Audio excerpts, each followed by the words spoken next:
Meus queridos irmãos, muito boa noite, na graça e na paz do nosso Senhor Jesus. Então vamos continuar a nossa lição, que é a lição, é a lição número 23 do nosso discipulado.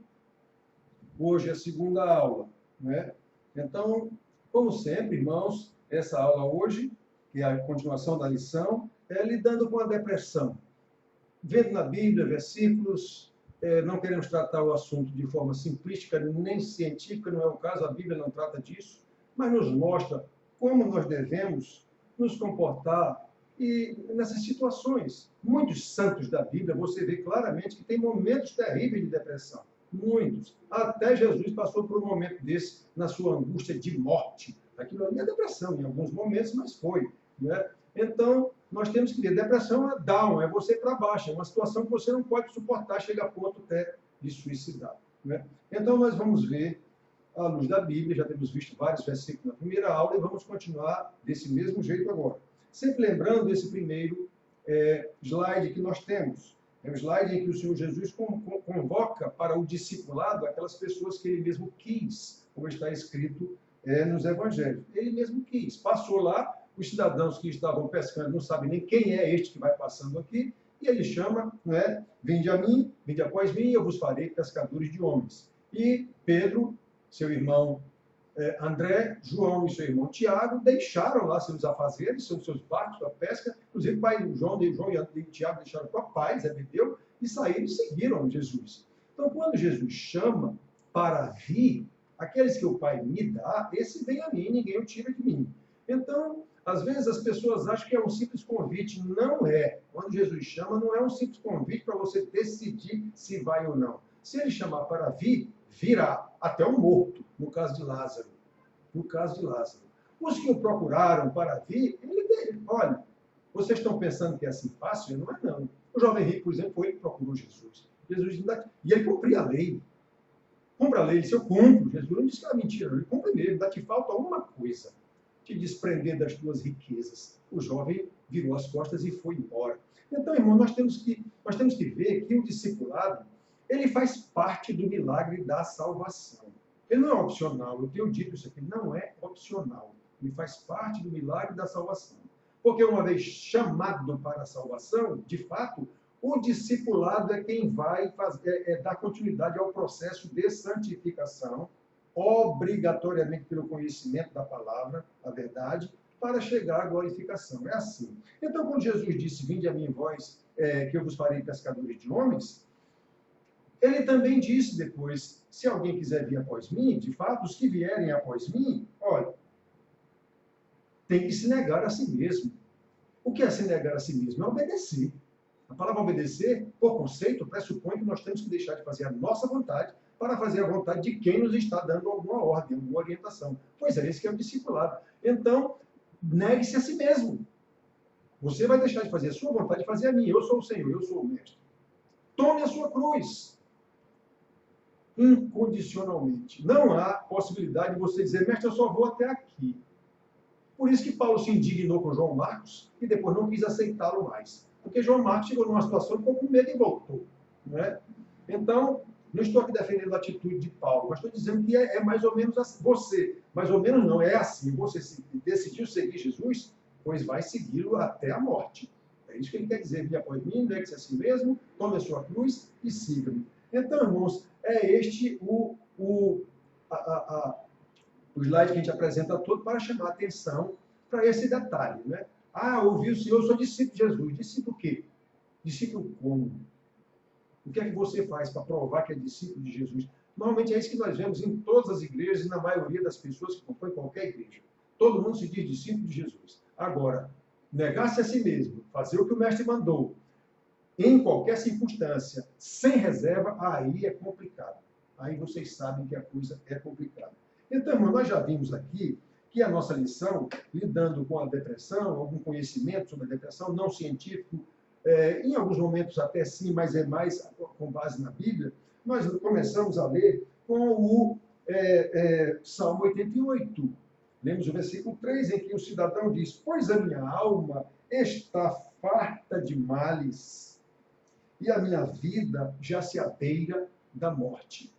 Esse salmo, como eu tenho dito para os irmãos, em muitas circunstâncias, em especial nos salmos, nós vemos homens de Deus em momentos de depressão. Né? Lá no Velho Testamento, nós vemos Elias em momento de depressão e forte depressão. Né? Nós vemos as lamentações de Jeremias, o choro de Jeremias, outros profetas, que as pessoas estavam deprimidas. Eles estavam muito para baixo, como se diz, diante daquela situação. Né? Então, algumas depressões, nós vemos no caso desses homens de Deus, eles não estavam em desacordo com a palavra de Deus.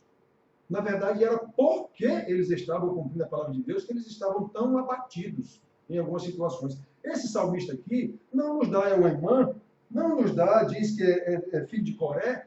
Eu procurei fazer essa ligação lá, mas não encontrei.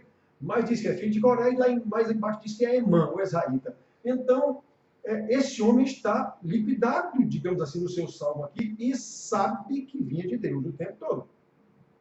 Se dirige a Deus o tempo todo como Deus da minha salvação. Ele sabia disso. Né? Não há nenhum momento aqui que indique que esse cidadão estava passando por essas provações todas, porque em algum momento entrou em desacordo com a lei de Deus, e sempre isso acontece.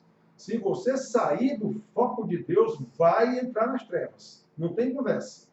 Já falei na aula anterior que nós vimos o caso de Noemi. Seu marido decidiu sair do juízo de Deus, que se abatia sobre Judá com fome, e foi procurar vida melhor num lugar onde não era povo de Deus, em Moabe. Morreu, os 2 filhos morreram, e a mulher ficou viúva com 2 viúvas. Né?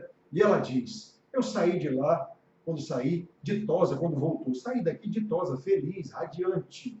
E hoje estou voltando esse bagaço, totalmente deprimida, amarga. O Senhor me fez isso. Ela sabia disso. Jó, o caso mais emblemático da Bíblia, Jó, um homem que sofreu tanto sem causa. O próprio Deus diz que fez aquilo sem causa, só para provar a Satanás que Jó não ia blasfemar contra ele. No fim, abençoou grandemente Jó, porque Jó passou a conhecer a Deus de uma forma que ele não conhecia. Ele era mais, muito, digamos assim, com justiça própria. Ele era um homem reto, sabia disso, e Deus mesmo deu testemunho disso no início, mas ele se achava bom por ele mesmo. Começou, quando aprendeu quem era Deus, aí ele viu que não era bem do jeito que ele pensava. Então, irmão, nós temos que entender como são as coisas deste mundo, como Deus criou, o que aconteceu com a queda, como Deus vem fazendo o seu processo de restauração dessa criação criada, de redenção, até chegar ao Messias. E nós vemos nesse processo muitos homens de Deus detonados na sua vida. E Deus mesmo fez isso em muitos casos. E vemos, inclusive, Israel detonado em diversas vezes porque saiu do foco de Deus. Entrou em trevas. E Deus mesmo os massacrou. Deus mesmo os massacrou, através de ímpios, inclusive. Então, irmão, nós vemos aqui que esse Ezraíta, o nosso amigo Emã, passou por situações aqui as mais terríveis desde moço. Mas ele não perde a perspectiva de Deus.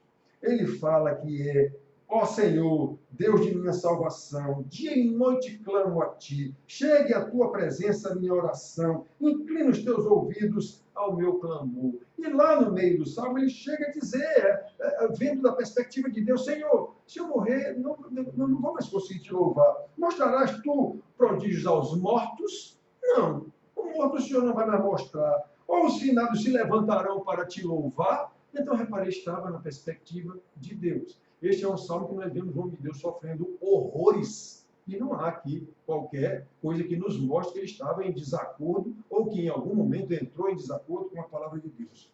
Então, irmãos, nós temos visto aqui que tratar a depressão também apenas como uma doença, e ela é uma doença, de fato, alguns negam que crente não entra em depressão, claro que entra.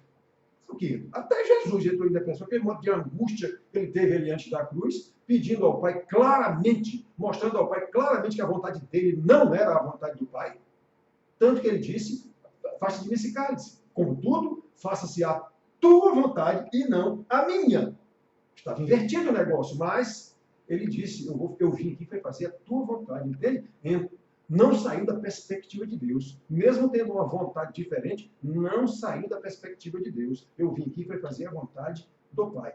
E as as depressões que a gente conhece ao longo da nossa vida. Eu sou um velho, já disse, né? Estudo muito e vejo e aconselho pessoas, vejo o problema das pessoas na igreja há quanto tempo?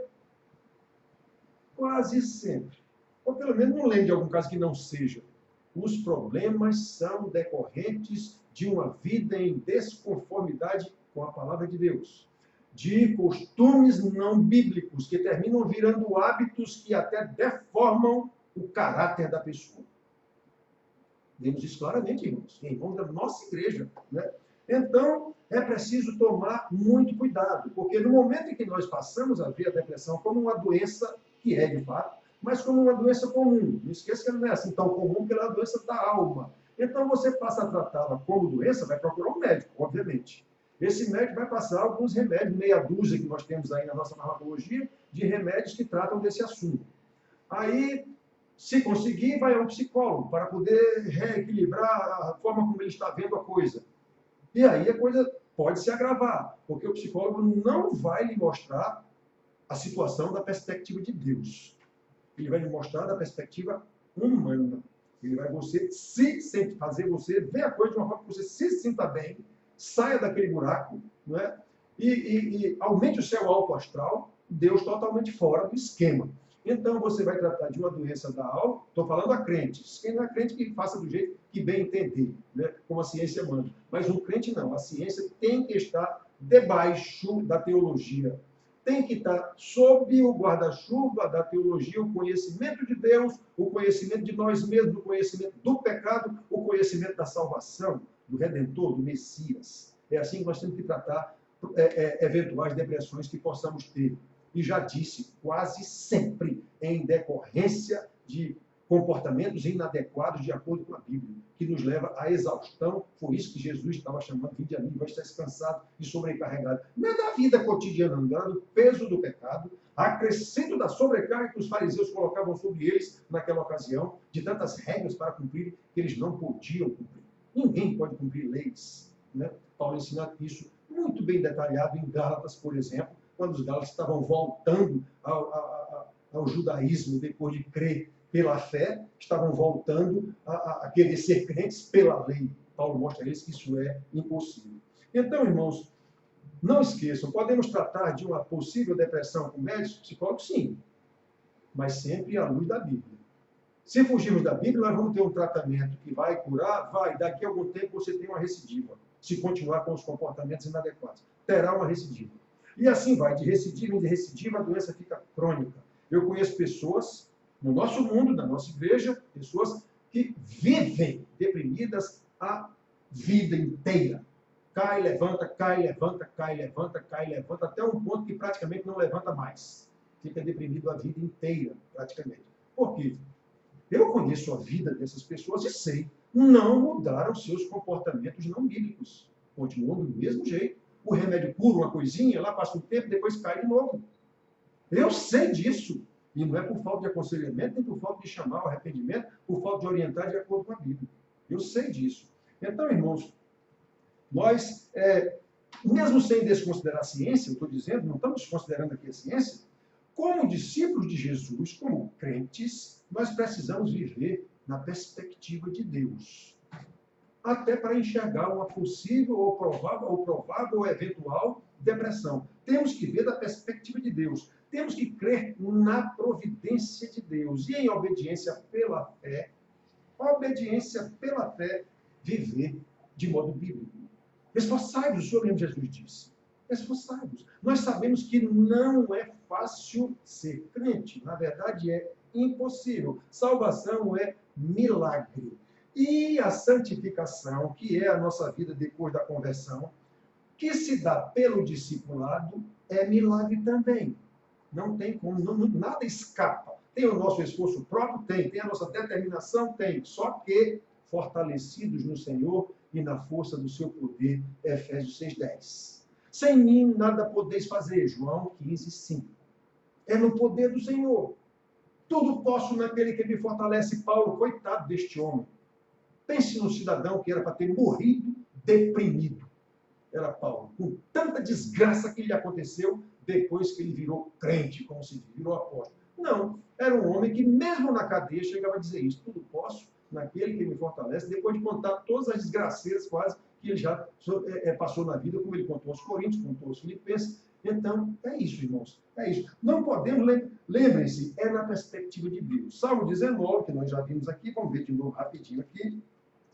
O Salmo 19, ele diz isso. A lei do Senhor é perfeita e restaura a alma. Depressão não é uma doença da alma? Pois é, a lei do Senhor é perfeita e restaura essa alma. Quando nós buscamos, entendemos o que foi que aconteceu, onde foi que eu entrei em descompasso com o meu Senhor, onde foi que eu entrei, é com certeza isso, irmãos, é com certeza. Saiu da luz, entra nas trevas. Não existe meio termo, não existe cinza, ou é branco ou é preto. Nós sabemos disso. E nós sabemos que somos pecadores, com uma tendência natural para ir para o lado do pecado, até porque vivemos em uma cultura pecaminosa, dentro da igreja, inclusive, mundanizada, acreditando que somos salvos e não estamos fazendo quase nada do que a Bíblia nos orienta a fazer. Criamos uma forma de culto, uma forma de adoração, de louvor, que nós mesmos inventamos, digamos assim, e fica por isso mesmo. Está tudo certo agora. E nós vemos o resultado. Está aí o resultado da igreja. Que poder tem a igreja no Brasil? A não ser de causar escândalos. Infelizmente, irmãos, essa é uma verdade triste, mas é verdade. Por quê? Não há discipulado. As pessoas não são discípulos de Jesus. Nem os membros, nem os pastores, na grande maioria. Então, irmão, nós precisamos saber disso. Doença da alma, eu sou crente? Sou. Eu estou passando por um momento de depressão? Sim. Há vários motivos que causam isso. A morte de um ente querido, um problema no emprego, desempregado, uma série de coisas. Uma série de coisas. É um insucesso profissional, estudantil, na universidade, um curso, eu sei lá, não consegui terminar minha tese, eu sei lá o quê. Isso aconteceu comigo, inclusive, né? Por causa de doença. Então, a palavra restaura. Eu vou fazer o quê? Eu não posso fazer o impossível. Eu não posso querer exigir que Deus dê um jeito agora de eu terminar meu curso, se for o caso, ou de voltar ao meu emprego. Peraí, vamos entender como as coisas funcionam e quem é Deus nessa história e quem é servo. Quem é mestre e quem é discípulo. Temos que aprender a ver essas coisas. Então a palavra restaura algo. O testemunho do Senhor é fiel e dá sabedoria aos simples. Quer dizer, até aqueles que não têm sabedoria para discernir entre o mal e o bem, a palavra do Senhor dá esse discernimento. Hebreus, eu creio que é 15:4, não é? Agora que eu falei, eu vou ter que olhar, irmãos, para não ficar faltando com vocês. Hebreus, não, 15:4 não, é 5:14, aliás. Hebreus nem 15 tem. Hebreus 5:14, que ele diz isso, que é pela prática da palavra, não mais na forma de leite, mas já com coisa sólida, né? É pela prática da palavra que o crente tem as suas faculdades exercitadas para discernir não somente o bem, mas também o mal.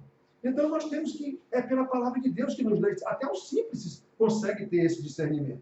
Os preceitos do Senhor são retos e alegram o coração. Vocês já viram uma pessoa deprimida com o coração alegre? Não. Essa pessoa está down, para baixo, totalmente aniquilada, sem luz nos olhos, sem viço, sem vigor. Pois é. Pois os mandamentos do Senhor, o mandamento é puro e ilumina os olhos. Volta a alegria. Há momento de depressão? Há. Quando tratamos à luz da Bíblia, quando tratamos com a palavra que restaura a alma, aí, de fato, houve uma cura, um tratamento. Os remédios, normalmente, em muitos casos que eu conheço, há recidiva. Até porque o comportamento que deu origem àquilo ali, ciúme, rixa, briga, desobediência, quase sempre leva aí, desobediência, vai acontecer de novo. Vai acontecer de novo, é questão de tempo, não é? Então, irmãos, a lei do Senhor restaura a alma. Nós temos que lembrar disso aqui, não é? Vemos aqui, em João 15:9, já lemos aqui uma parte desse texto, o Senhor Jesus, né, falando o seguinte: como o Pai me amou, também eu vos amei. Permanecei no meu amor. Jesus, mais à frente aqui, nós já lemos os versículos à frente, do 10 em diante, ele diz isso, que se guardardes os meus mandamentos, permanecereis no meu amor. Assim como eu guardo o mandamento do Pai, permaneço no seu amor. E eu quero que aconteça isso com vocês para que o meu gozo seja completo. Ou seja, irmãos, isso é muito lindo, irmãos. Então, olha só. Se eu permaneço no amor do Senhor, se eu permaneço nos mandamentos do Senhor, eu vou ter uma alegria como a de Paulo, que independentemente das circunstâncias, eu posso dizer, alegrai-vos no Senhor. Não há depressão. Pode até haver momentos de tristeza em circunstâncias desagradáveis. Eu perdi um pai, uma mãe, um filho, a esposa, o esposo. Claro, eu vou ficar triste, eu vou ficar de luto. E o nome disso é depressão. Agora, momentâneo, circunstancial, porque é necessário, eu tenho sentimentos. Mas a palavra do meu Senhor, o amor do meu Senhor, não vai me deixar abatido. Ele está me curando, inclusive com a sua palavra, que eu trago na cabeça e medito nela de dia e de noite, como ensina o salmista o tempo todo. Então é assim, irmãos. O Senhor Jesus diz isso. Olha, como o Pai me amou, eu também vos amei. Então, se eu sou amado do meu Senhor, eu vou suportar qualquer coisa. Eu sei que o Senhor está cuidando de mim em qualquer circunstância. Mesmo caso que me leve ao momento de depressão, se for o caso. Como eu já disse, o próprio Senhor Jesus passou por um momento de angústia de morte. E nós vemos que a angústia, aqui já vimos alguns versículos aqui, está colocado em situação contrária à vida. Não fosse a tua lei ter sido o meu prazer, Salmo 119, versículo 92, há muito teria eu perecido na minha angústia. Então, repare, perecido na angústia. A angústia é relacionada a perecimento. A tua lei é prazer, a alegria. É assim, irmãos, nós temos que ver a coisa da perspectiva do Senhor Deus, com base na sua palavra. Aí nós vamos não apenas entender a depressão, saber lidar com ela, porque ela vem sim. Essa história de dizer que crente não entra em depressão, isso é papo furado, entra sim. Especialmente se ele estiver em desacordo com a palavra de Deus. Especialmente e geralmente também. Então nós vemos aqui, 1 Coríntios 13, de 4 a 8a, que nós conhecemos esse texto que fala sobre a beleza do amor. Então, olha só, o amor é paciente, é benigno, o amor não arde em ciúmes, não se ufana, não se ensoberbece, não se conduz inconveniente, não procura os seus interesses, não se exaspera, não se ressente do mal, não se alegra com injustiça, mas regozija-se com a verdade. Tudo sofre, tudo crê, tudo espera, tudo suporta. O amor jamais acaba. Isso aqui são aspectos do amor de Deus. Então, repare, o amor não arde em ciúmes. Quantas pessoas entram em depressão por causa de ciúmes? Quantas nós conhecemos? Quantos casamentos desfeitos por causa de ciúmes? Totalmente doentios. Doença da alma. Por que isso? Desobediência. Desobediência à palavra de Deus. Falta deste amor de Deus na vida desta pessoa. Irmãos, a gente tem que entender a palavra de Deus. A gente tem que ver as coisas da perspectiva de Deus. Por que uma pessoa arde em ciúmes a ponto de acabar um casamento? Porque está faltando nessa pessoa o entendimento. Se não está faltando o amor de Deus, está faltando o entendimento desse amor. Está faltando explicação. Está faltando chamada ao arrependimento para entender como é que funciona esse amor. A psicologia normalmente ensina que nós devemos nos amar. Eu já vi tanto pastor dizendo isso. Se você não se ama a si mesmo, como é que você vai amar os outros? É errado. Em nenhum momento a Bíblia manda a gente se amar. Ela manda amar o próximo, como ama a nós mesmos. Por quê? Porque eu já tenho o amor de Deus. Eu amo a Deus sobre todas as coisas. Eu já conheço esse amor aqui, que nós vemos. Eu já conheço esse amor aqui. O amor que é paciente, que é benigno, que não há ciúmes, que não se ufana. Eu já conheço esse amor, eu já tenho esse amor. Pois é esse amor que eu vou dedicar ao meu próximo. É esse amor que eu vou externar, ele está em mim, eu vou externar. Não há na Bíblia qualquer mandamento de você se amar a si mesmo. Se você é amado de Deus, você vai saber que amor é esse, que agora eu vou ter que demonstrar ao meu próximo, e não a mim mesmo. Eu já tenho um relacionamento de amor com o meu Deus, vertical, e simplesmente agora eu vou horizontalizar esse amor ao meu próximo. É esse o ensinamento da Bíblia. Então isso é papo furado, você tem que se amar a si mesmo. Está com problema, para começar, você nem ama Deus, se não se ama a si mesmo. Você nem conhece o amor de Deus. Essa é que é a verdade bíblica. É por isso que eu disse, a gente tem que tomar muito cuidado em querer tratar uma doença da alma, que, no nosso caso de crentes, que é relativa ao pecado com ciência. A ciência não vai tratar disso. Ela não tem condição de tratar disso. Não estou menosprezando a ciência, eu estou dizendo a verdade que a Bíblia nos diz. Quem trata com isso, quem restaura a alma, é a palavra de Deus. Né? Muito bem, irmãos. Então, nós vemos aqui, por exemplo, Filipenses 4,13, um versículo tão usado por todo mundo. Paulo, todo posso naquele que me fortalece. Vai ver qual é o contexto como está falando isso? Infelizmente, nós vemos as pessoas falando isso como se fosse eu posso tudo, eu venço tudo. As pessoas que têm essa visão, normalmente são pessoas obstinadas, e a obstinação é pecado. É como o pecado da feitiçaria, da idolatria. Está escrito lá em Samuel. Eu vou vencer de qualquer jeito. É interessante que as pessoas vencem mesmo. Vencem até a doença, tudo. Porque são pessoas obstinadas. O seu cérebro trabalha de uma forma incrível nesse sentido. E nem até doença, o cara vou ficar bom, e determine, não sei o quê, e fica bom mesmo. Deus está fora desse negócio. Isso é obstinação, e obstinação é pecado, é idolatria. Deus está fora desse negócio. Então, irmão, Paulo, quando diz tudo posso, é tudo posso suportar, é tudo posso sofrer. Eu sei viver na fartura, na escassez, no frio, no calor, coberto, descoberto, nu. Era essa a situação, como o homem estava preso. Era essa a situação. Então, quando eu tenho o amor de Deus em mim, e sei que o meu Deus, o meu Senhor, o meu Criador, o meu mantenedor, cuida de mim em qualquer circunstância, eu não vou ficar deprimido. Eu posso até ficar triste. Ou, em alguns momentos, ter um momento de angústia, como Jesus teve, como Paulo teve. Paulo, em Corinto, ele chega a dizer, eu sofri angústias também. Eu sofri tanto que cheguei a desesperar da própria vida. Paulo diz isso. Em Coríntios, eu acho que é 2 Coríntios 8, se não me engano. Porque não queremos, irmãos, que ignoreis a natureza da tribulação que nos sobreveio na Ásia, porquanto foi acima das nossas forças, a ponto de desesperarmos até da própria vida. Olha que situação esse homem chegou. Esse que disse tudo posso naquele que me fortalece. Então ele passou momentos de angústias terríveis, como ele está dizendo aqui, a ponto de desesperar da própria vida. Então nós passamos sim por momentos terríveis, mas nós temos o nosso Senhor. O Senhor não me larga, não me deixa te largar, porque nós não temos força para ficar. É Ele. É no poder do Senhor. Sem mim, nada podeis fazer. Tudo que eu puder fazer é no poder do Senhor. Nós temos que saber disso. Então, Colossenses 3, 16, 17, seguindo, nós vamos vendo qual é. Quando nós ficamos deprimidos, irmãos, não tenha dúvida que há pessoas envolvidas no processo. Não é você sozinho. Primeiro, você não mora sozinho. Você mora com alguém. Você mora numa casa com os pais, com o marido, com a mulher, com filhos. Então, tem alguém envolvido, patrão, empregado, universidade, curso. Tem alguém envolvido na história.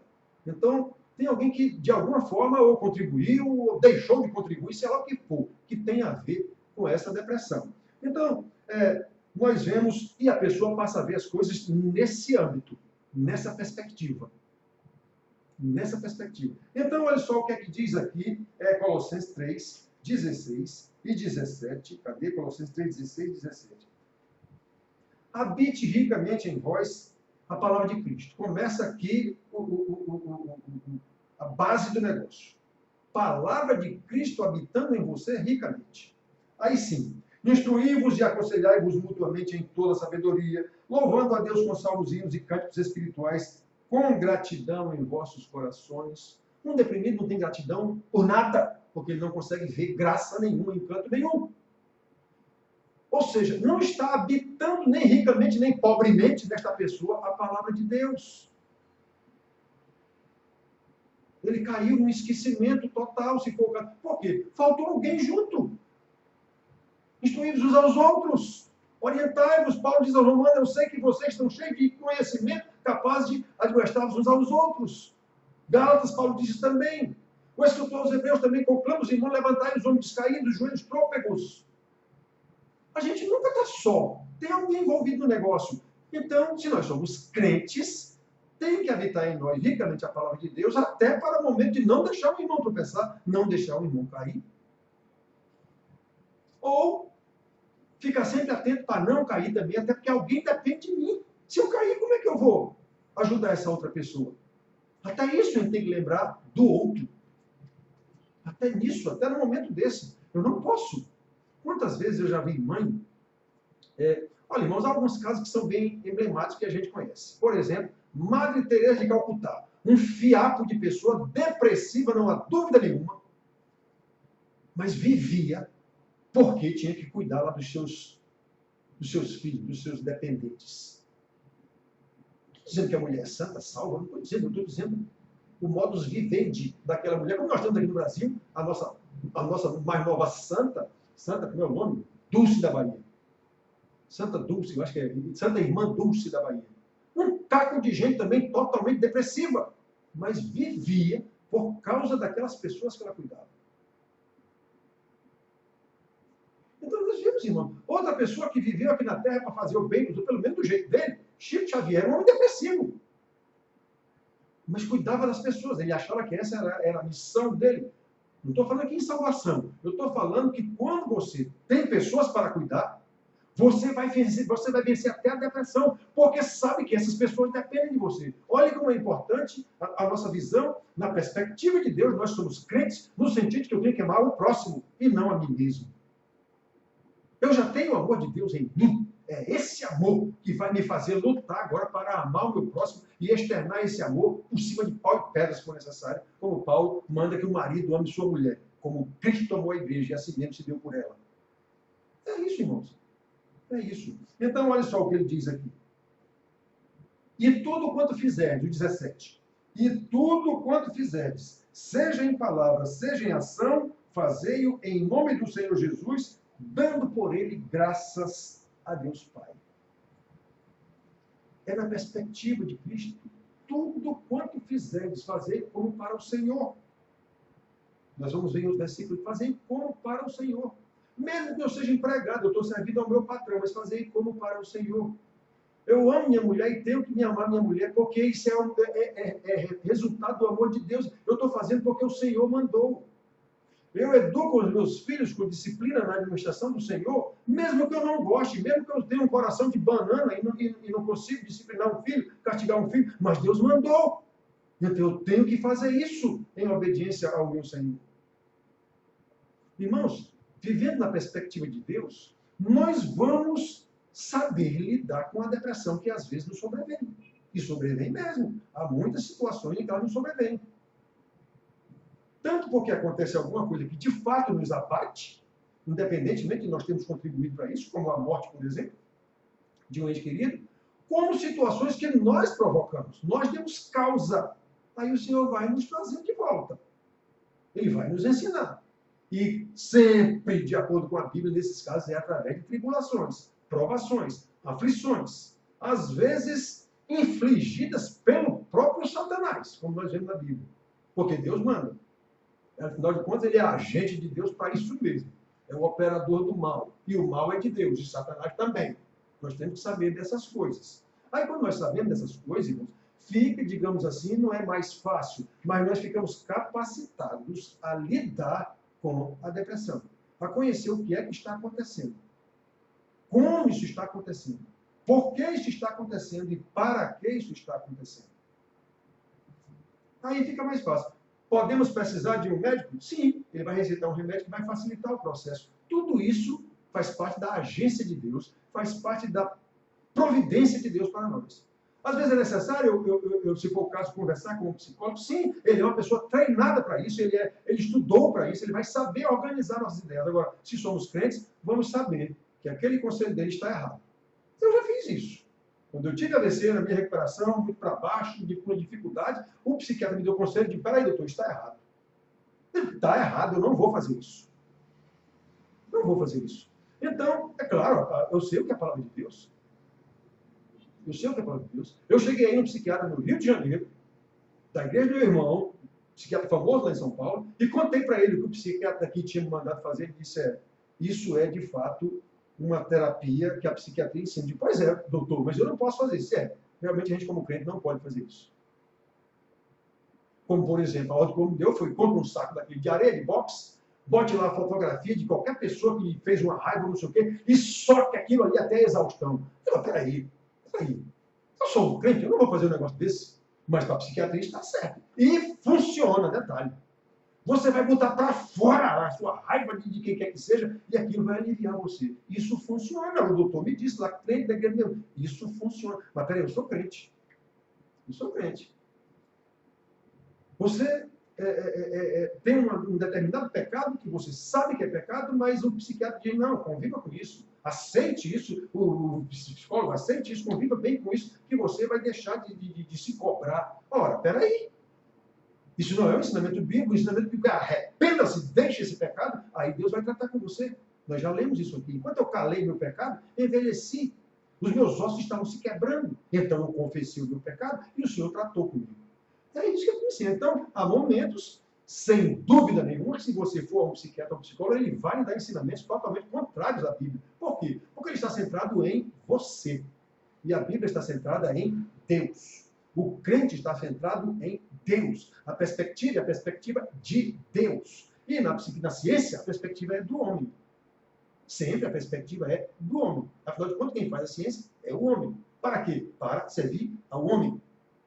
Então, a gente tem que tomar muito cuidado com isso. Nós somos crentes. Eu estou falando a crentes. Não estou aqui desconsiderando a ciência. Estou dizendo que, em vários momentos, ela entra em choque, sem dúvida nenhuma, com o ensinamento de Deus. Então, irmãos, nós vemos Tiago 1, 22 e 25. Já lemos esses versículos aqui antes, em outras situações, na aula passada. Mas nós vamos ler de novo. Ele diz assim: tornai-vos, pois, praticantes da palavra. Esse negócio de estar em igreja, eu digo os igrejentos, às vezes nasce na igreja, eu nasci na igreja, se acostuma com aquilo ali e pensa que é crente. Só que ele não faz nada daquilo, ou algumas coisas ele até faz, as outras não. Não tem, não afetam, não impactam. Aquelas palavras ali, ele está tão acostumado a ouvir aquilo, ler e o pastor falar, não tem qualquer impacto sobre a sua vida. Então, olha, tornai-vos, pois, praticantes da palavra e não somente ouvintes, enganando-vos a vós mesmos. Eu sou crente, eu vou em reunião de oração, eu vou todo domingo para a igreja, eu vou não sei o quê. Sim, porque eu não faço nada daquilo que eu escuto e aprendo. Aprendo intelectualmente, mas no coração não. Lembra de Deus dizendo a Israel: esse povo me louva só com os lábios, mas com o coração está distante de mim. Jesus repetiu isso aos fariseus. Então, os fariseus eram todos filhos de Abraão, como eles diziam. Sim, nem por serem israelitas, são filhos de Abraão.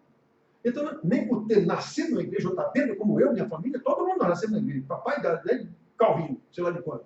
Sim, mas eu conheço meus irmãos, eu conheço meus primos, eu conheço todos ali em Bragança, e sei. Eu sei como é a sua vida. Eu sei no dia que eu fui convertido, com 13 anos de idade mais ou menos, que aquela pregação ali que quase que me mata, o impacto foi tão grande do chamamento daquele homem ao arrependimento, dizendo os pecados da gente, da nossa igrejinha lá de Bragança, e chamando ao arrependimento, de meu Deus, isso é comigo. Eu tenho total convicção de que naquela noite só eu fui atingido daquele jeito. Eu saí dali outra pessoa naquele dia, meu Deus, o que é isso que eu ouvi? Todo mundo viu. Todo mundo viu. Então, irmãos, é preciso ver isso. A conversão não se dá por osmose, não. Conversão tem a ver com arrependimento. Tem a ver com conhecimento de Deus. Tem a ver com obediência. Negue-se a si mesmo. Tome a sua cruz. Se não houver isso, é apenas cultura religiosa. Por isso que não consegue trabalhar uma depressão. Não consegue conviver com a depressão, não consegue conviver com o ciúme, não consegue conviver com uma decepção com o outro irmão. Eu já tenho dito, eu não me decepciono com ninguém. No máximo, eu fico desapontado com algum comportamento que eu não esperei, digamos assim, que o irmão fosse fazer aquilo em determinadas circunstâncias. Agora, saber que ele é capaz de fazer, eu sei. Então, eu não posso me decepcionar. Eu não sei que ele é capaz de fazer, então eu não tenho decepção nunca. Eu fico desapontado no mar de uma rapaz. Não esperei que o irmão fosse fazer um negócio desse. Agora, saber que ele é capaz de fazer, eu sei. A palavra não diz. Então, não vou me decepcionar, nem ficar desapontado, muito menos deprimido, porque o irmão, minha mulher, meu filho, não sei quem fez isso. Não vou mesmo. Eu não sei como é que funcionam as coisas. Então, irmãos, 1 João 2, 4 e 6. Vamos seguindo aqui o que é que a palavra nos diz, para nos mostrar que nós temos que ver a coisa sempre à luz da palavra. Aí nós vamos entender e saber lidar com possíveis depressões, sejam elas prolongadas ou de curta duração, ou o que for. Nós vamos entender. Quanto menos a gente entende, mais prolongada ela pode ser. Porque aí a gente não vai entender que está fora da luz de Deus. Por isso que entrou em trevas. Né? Eu acho impressionante esse Salmo 88, já disse para vocês, porque em nenhum momento dá a entender que esse homem estava, de alguma forma, em descompasso com Deus. Nós vemos Elias entrou em descompasso com Deus, deixou de confiar em Deus. O homem que fez todos aqueles prodígios, de repente correu com medo da rainha Jezabel. Como é que pode o homem de Deus ficar com medo? Ele enfrentou o rei, com todos os seus 400, 800 profetas falsos, e ficou com medo de uma rainha. Então, cadê a sua confiança em Deus? O homem abriu mão da força de Deus. Por isso que ele afrouxou e correu e que morreu. Né? Então, nós vemos outras situações assim. O próprio pai da fé, Abraão, mentiu porque não confiou no Senhor Deus. Fraquejou diante da sua mulher, tendo um filho com a escrava, porque não confiou no Senhor Deus. Olha o resultado. Então nós vemos isso, irmão. Sempre, de alguma forma, você saiu do foco de Deus. Perdeu o foco. E perdeu o foco da luz e entrou em trevas em algum momento. Nem que seja 1, 2, 3 passos. Mas você deu esses 3 passos fora da luz de Deus, pisou no prego enferrujado, deu tétano, por exemplo, espiritualmente falando. Então, irmão, nós temos que prestar, e vai ter consequências. Nós temos que prestar atenção. Olha o que Jesus diz. 1 João, através do seu homem, de Deus aqui. Aquele que diz, 1 João 2, 4 a 6. Aquele que diz, eu o conheço, e não guarda os seus mandamentos, é mentiroso, e nele não está a verdade. Irmão, já houve gente que saiu da igreja, da nossa igreja, porque eu disse que ela era mentirosa ou hipócrita. Eu não disse nada, eu citei a palavra de Deus. Como é que você diz que ama a Deus, ama o seu irmão, e não faz absolutamente nada pelo seu irmão que você sabe que está necessitado? É complicado isso. Vamos fazer não sei o quê, vamos visitar não sei o quê, vamos fazer a história dos eventos para a gente aparecer. Os eventos, normalmente, é para a gente aparecer. Né? Tem que fazer... Por que você não faz? Você não sabe o que deve fazer? Não, mas a gente daqui, a gente o quê? Por que a gente? Por que a gente tem que fazer para aparecer? A igreja do 13 de maio fez um evento não sei onde, levou roupa não sei para quem. Faça! Você não é crente? Não vem aquele agora fazer um movimento. Para que esse movimento? Via de regra é para a gente aparecer. Via de regra é para a gente aparecer. Ninguém confessa isso. Ninguém é honesto para admitir, quando a gente faz um evento, não sei onde, a gente apareceu, de alguma forma. Foi um evento. Então, irmãos, a gente tem que tomar cuidado. Aquele, entretanto, que guarda a sua palavra, nele verdadeiramente tem sido aperfeiçoado o amor de Deus. Nisso sabemos que estamos nele. Lembra o que Jesus disse? Se guardares os meus mandamentos, permanecereis no meu amor. Assim como eu guardo o mandamento do meu Pai, permaneça no seu amor. E para que o meu gozo seja completo, eu quero que isso aconteça com vocês também. É isso aqui, irmãos. João está dizendo aqui o que Jesus disse para ele lá. Ele está repetindo aqui. Se a gente permanece na palavra de Deus, nós permanecemos no amor dele. Né? Aquele que diz, eu guardo os seus mandamentos. Né? Eu o conheço, aliás, mas não guardo os seus mandamentos, é um mentiroso. É um mentiroso. Aí quando eu digo na igreja, às vezes eu uso essa palavra. As pessoas que agem assim são mentirosas. A pessoa que age assim é um hipócrita, como Jesus chamou tantas vezes os líderes de Israel na sua época, escribas, fariseus e saduceus. Né? Quantas vezes ele os chamou de hipócritas? O capítulo 23 de Mateus é quase todo Jesus os chamando de hipócritas. Aí eu às vezes digo isso na igreja, já houve gente que saiu da igreja, não foi só um, porque eu disse que ele ou ela era hipócrita, mentiroso. Eu não. Quem diz é a palavra de Deus, eu apenas citei a palavra de Deus e mostrei a nossa situação. Ora, irmãos, nós não sabemos que temos situação na nossa igreja de pessoas necessitadas e nós não fazemos nada. Quantas pessoas tem na igreja que sabem de pessoas, detalhe, às vezes moram próximo, bem próximo, e nunca sequer fizeram uma visita àquela pessoa necessitada, com problema. Quantas pessoas, quantas vezes já aconteceu isso? Quantas vezes eu já chamei atenção a este caso específico e não resolveu nada, não adiantou nada. Então, o que é que a Bíblia diz? Essa pessoa é mentirosa, é hipócrita.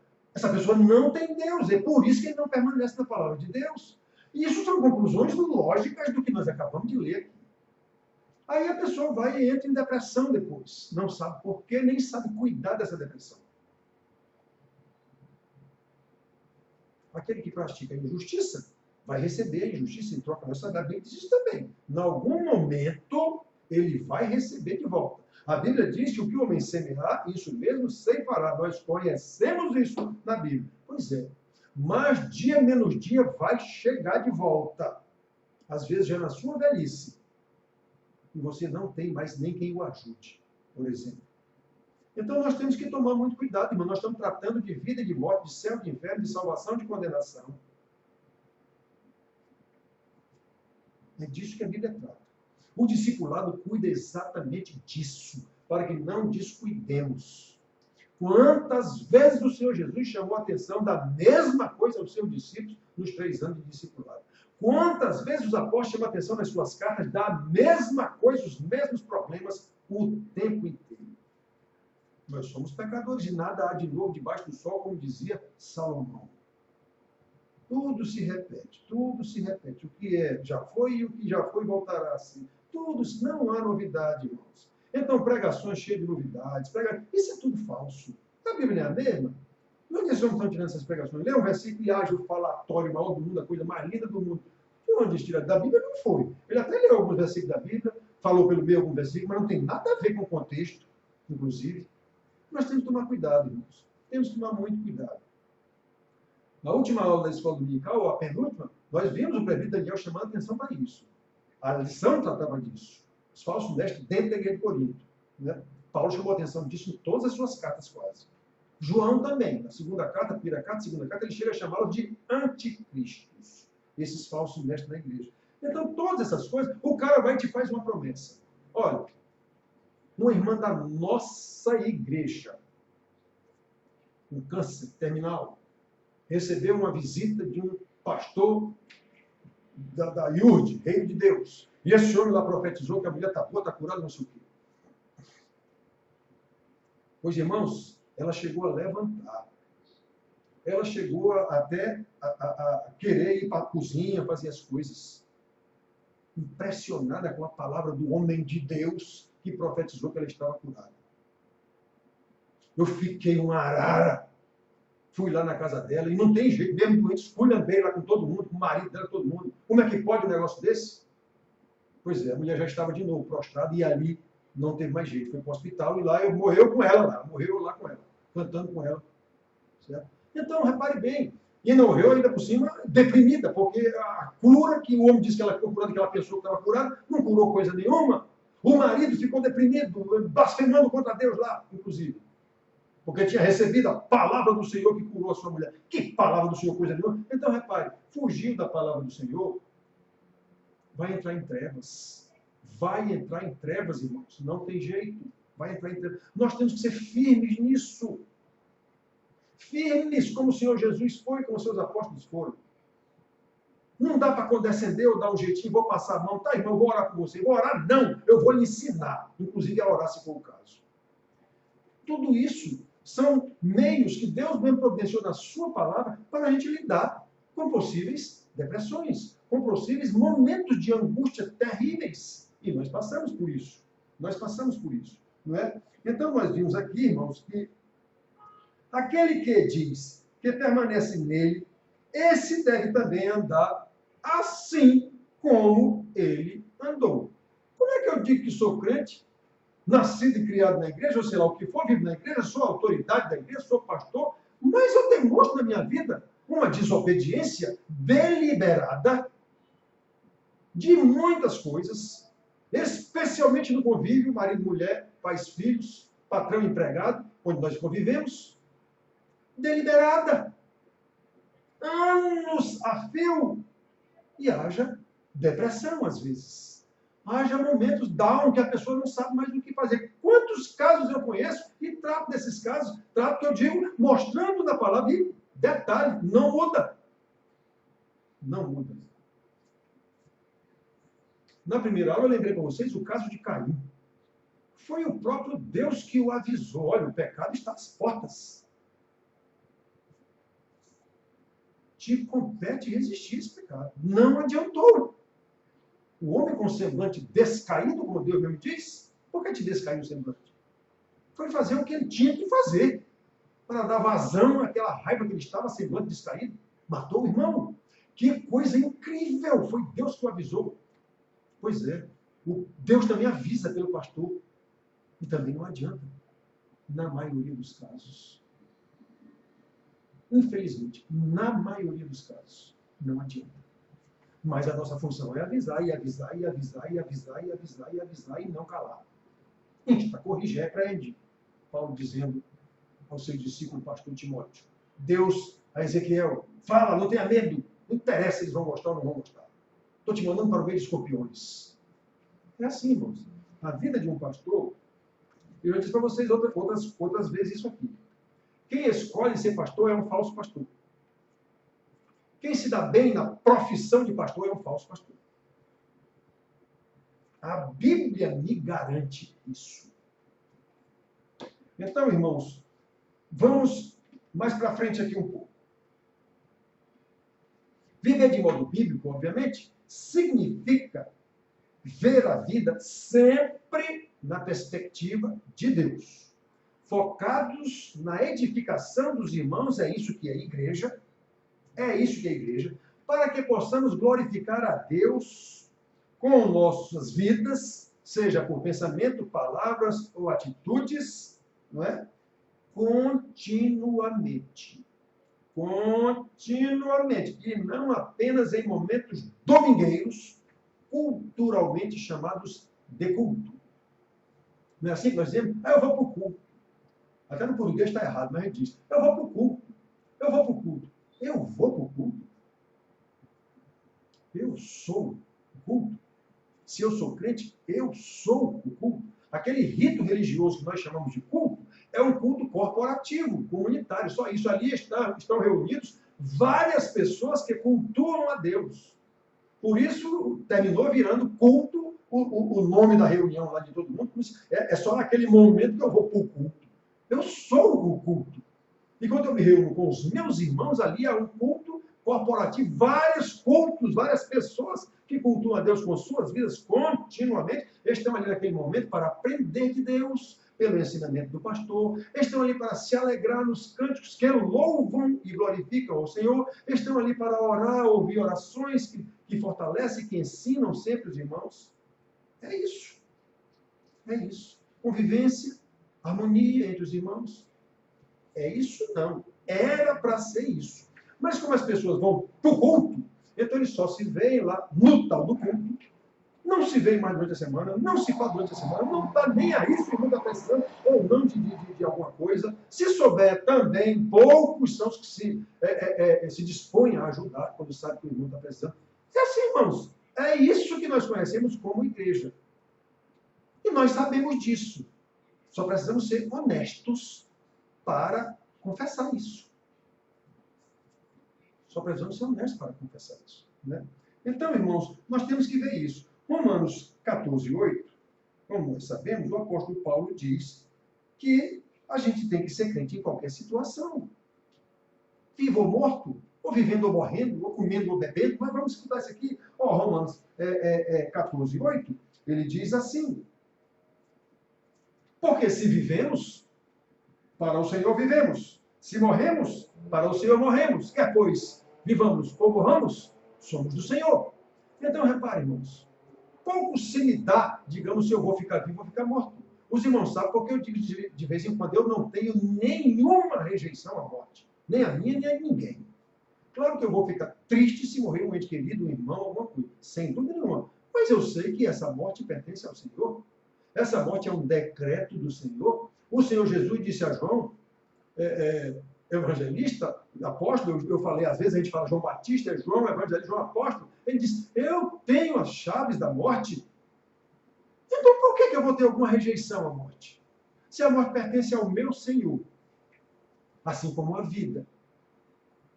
Eu não posso ter qualquer rejeição à morte. Na verdade, eu chego a desejá-la. Por quê? Porque a morte, na verdade, o Senhor nos lacrou para o pecado. Enquanto estamos nesse mundo aqui, eu sei que eu estou pecando contra o meu Senhor todo dia. Eu conheço todos os meus pecados e fico muito triste por causa deles. Né? E eu sei que eu não posso parar com isso enquanto eu estiver nesse mundo aqui. Isso faz parte. Como Paulo mesmo diz em Romanos 7, o que eu quero isso eu não faço, o que eu não quero isso eu faço, a tua palavra é boa, mas eu não cumpro. Eu sei disso. Então, irmãos, para mim, no meu entendimento bíblico, quando eu morrer, Deus me lacrou, digamos assim, para o pecado. Bem-estar, servo bom e fiel. Acabou a tua luta aqui neste mundo. Você agora já está pronto para entrar na glória. É assim que eu vejo a morte. Por isso eu a desejo. Eu vou encontrar o meu Senhor, o meu Salvador. Eu vou entrar na glória. Que por enquanto nós conhecemos aqui, como diz Jó, de ouvir dizer. Mas a morte é de fato o meu encontro com o meu Senhor. Por isso eu tenho uma dificuldade enorme de compreender crentes que morrem de medo de morrer. Tem coisa errada aí. Tem coisa incompatível aí. Muito bem. E são esses que entram em depressão constantemente também. Então, irmãos, olha só. 1 Coríntios 10, 31, ele diz de novo a mesma coisa, só que com outras palavras. 1 Coríntios 10, 31, ele diz assim, na questão lá de comer ou não comer, comida sacrificada a ídolos e tal, então Paulo dizendo, isso é tudo besteira. Quer comais, quer bebais, ou façais outra coisa qualquer, fazei tudo para a glória de Deus. Traduzindo, vivei na perspectiva de Deus. Paulo disse aqui aos Romanos e foi. Ou você viva ou você morra, é na perspectiva de Deus. Ou você coma ou deixe de comer, é na perspectiva de Deus. É isso que o homem de Deus está ensinando aqui a esses dois povos de cidades diferentes, irmãos. Nós já vimos aqui, 2 Coríntios, vamos ver aqui agora, 2 Coríntios 10, de 3 a 5. 2 Coríntios 10, de 3 a 5, o que é que o homem de Deus nos ensina aqui?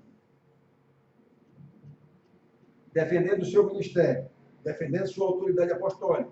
Os caras lá eram os bambambam, mas ensinavam o que o povo queria ouvir. Sofismas, mentira. Sofisma é uma mentira parecida com a verdade. Aliás, toda doutrina falsa, toda heresia é muito parecida com a verdade, senão ela não enganaria. Algumas são tão grotescas, o que prova que essas pessoas não têm a menor condição de saber quem é Deus, não é crente, não é crente. Pronto. Quem engole um negócio esdrúxulo daquele jeito, essas loucuras, porque esse aí não tem, tá difícil o negócio, né? Esse aí, de fato, não consegue ver o brilho da glória do Evangelho de Cristo, não consegue. Por isso, qualquer coisa... Agora, muitas doutrinas pregadas dentro das nossas igrejas, que são heréticas, são parecidas com a verdade. O homem citou versículos, ele até discorreu sobre versículos, só que no meio ele meteu um bocado de veneno ali, que não está de acordo com a palavra de Deus. Aí, esses eram os líderes da igreja lá, que estavam azucrinando a vida das igrejas de Paulo. E ele diz aqui, olha, irmãos, porque embora andando na carne, eu ainda estou aqui na carne, não militamos segundo a carne. Eu não estou inventando nada para vocês aqui. Porque as armas da nossa milícia não são carnais, e sim poderosas em Deus para destruir fortalezas, anulando sofismas. Isso! O que estão ensinando para vocês aqui são sofismas, são mentiras. O que eu estou dizendo, não. Eu não estou dizendo segundo a carne. O que eu estou dizendo é a palavra de Deus, que é poderosa para destruir isso. Destruir sofisma e toda altivez que se levante contra o conhecimento de Deus. Atenção! Levando cativo todo pensamento à obediência de Cristo. Palavra, irmão, que restaura a alma. Palavra que ilumina os olhos. Estamos descaídos, estamos deprimidos. Vamos buscar o motivo. Via de regra, se formos honestos, nós vamos descobrir. Onde é que deu esse problema? Normalmente esse problema se dá no âmbito da família, primeiramente. Por quê?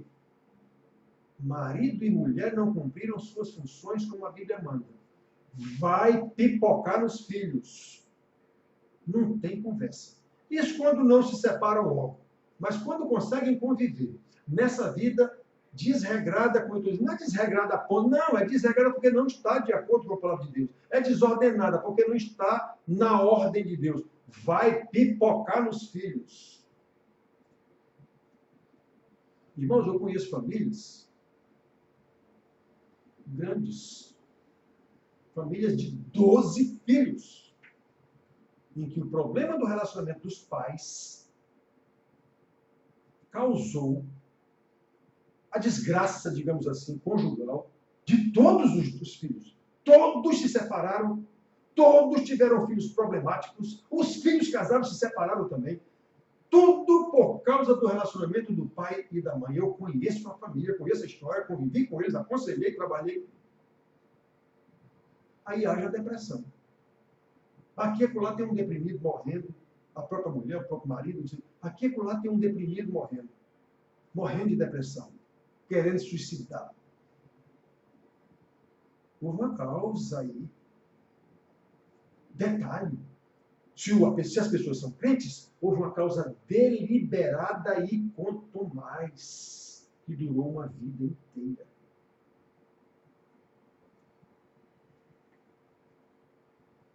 Vocês sabem como eu sou. Então, neste caso, pouco antes da morte, eu confrontei os dois. Arrependam-se, perdoem-se.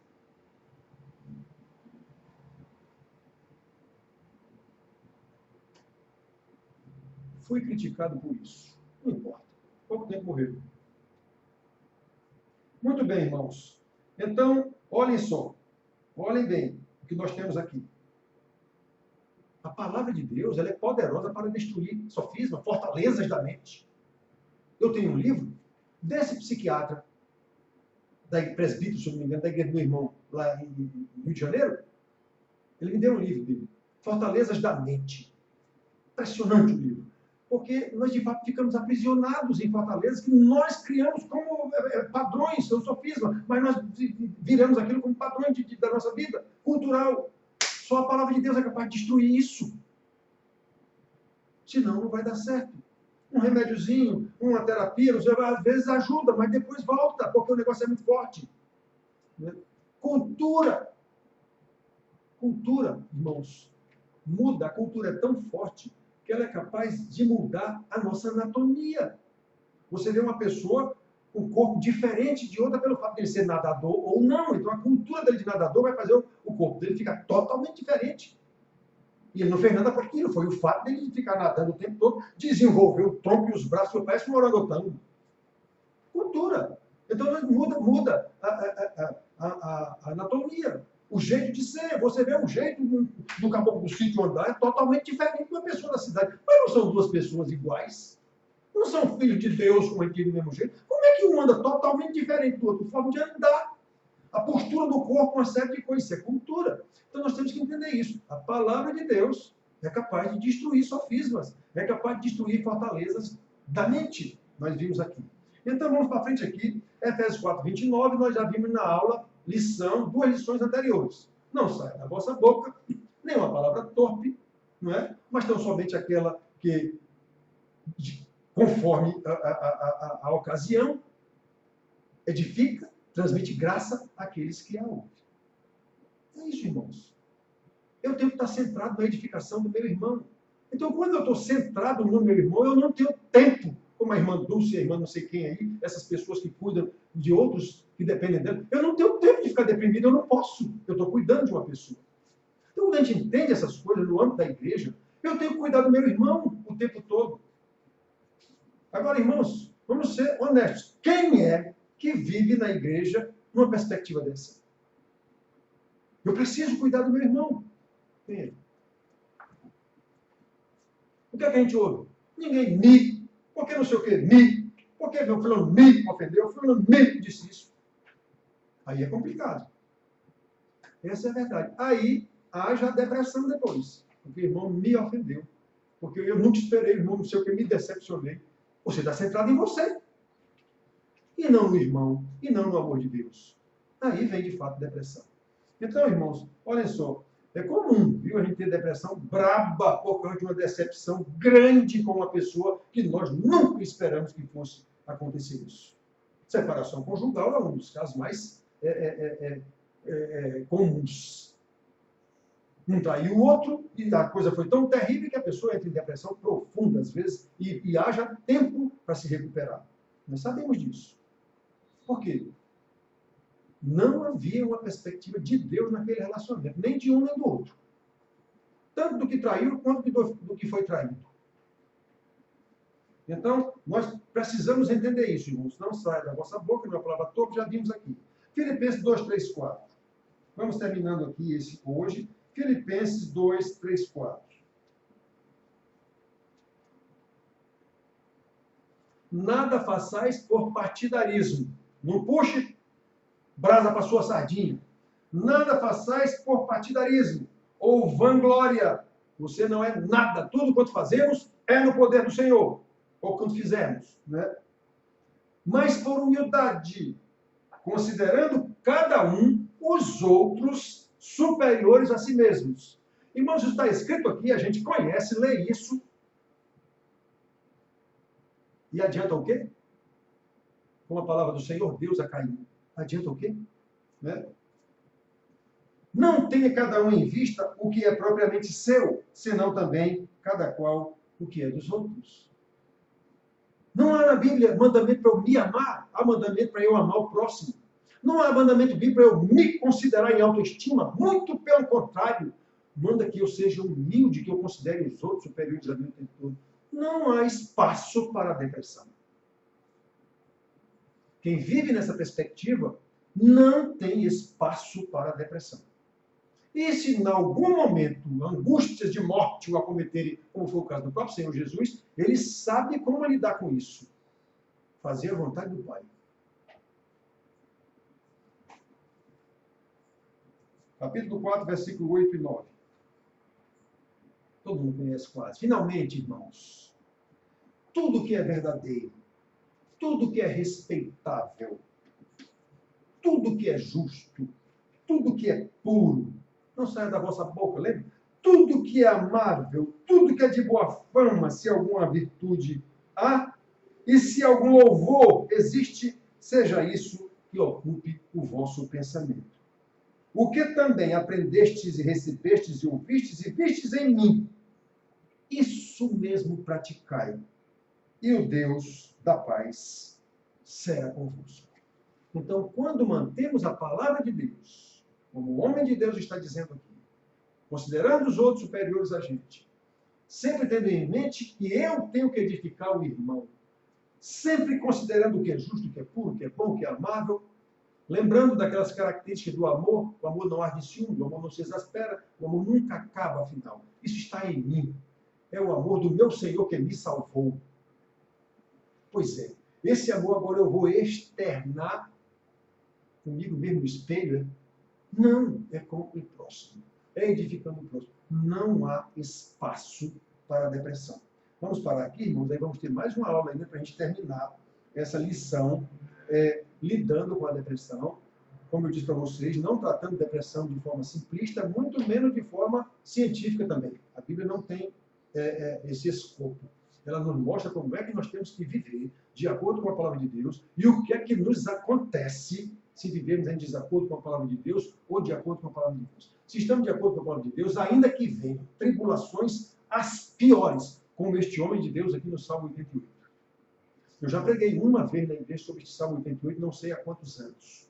Talvez quando voltar da Covid, agora eu prego de novo, para lembrar o povo. Olhe como este homem vivia. Olhem como este homem vivia. E dizendo, ó Deus da minha salvação, ouve a minha prece. Ó Deus da minha salvação. O homem não perdeu em nenhum momento. Aliás, os homens de Deus da Bíblia. Não há preocupação em saber por quê, o que foi, o que é isso, como é que eu trato. Não. A perspectiva é sempre buscar o Senhor. Eu quero aumentar o conhecimento do meu Deus. Aí eu vou saber o que é que eu tenho que fazer. Louvado seja o nome do Senhor, meus irmãos. Que Deus nos abençoe, nos ajude nesses momentos que nós estamos enfrentando uma pandemia. Lembrando, essa pandemia é de Deus, não é do diabo, não. Certo? Isso é juízo de Deus, de alguma forma, sobre o mundo. O Senhor Jesus disse isso.